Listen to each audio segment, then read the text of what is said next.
Share on Facebook. On the day of the 16th anniversary of the 9/11, Fox News host Brian Kilmeade asked the Ryans Inc., the Interior Secretary of the 9/11 Memorial, about the future of the memorial, seeing how today many people are calling for the removal of memorials.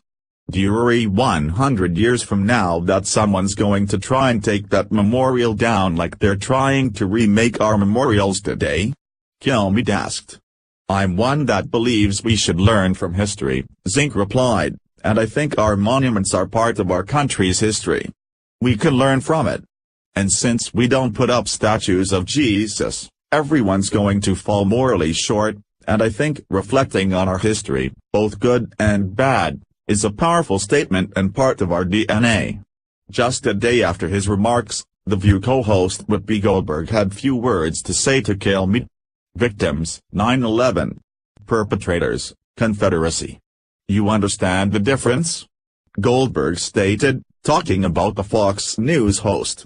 When you see something that is put together to intimidate, and that is celebrating a group of people who decided that they wanted to fight for their right to own slaves, I think it's kind of it's beyond apples and oranges.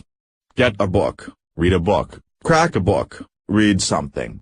So Kilmeade decided to fire back. That afternoon on his radio show The Brian Kilmeade Show, he said he couldn't wait to clarify something that they skewed, saying that Bill de Blasio, the New York City mayor, is assembling a commission to examine every monument in the city to see if they're worthy of staying up, as a response to the movements in several cities demanding the removal of monuments of Christopher Columbus, Thomas Jefferson, Andrew Jackson, and even George Washington.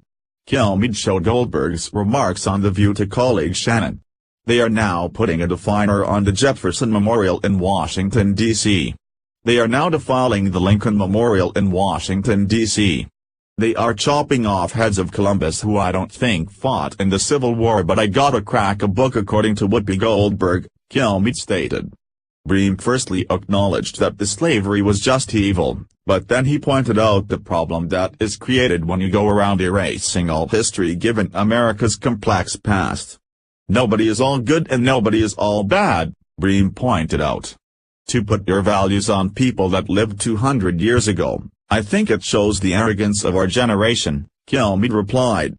What about all those people who thought it was perfectly okay for women not to vote?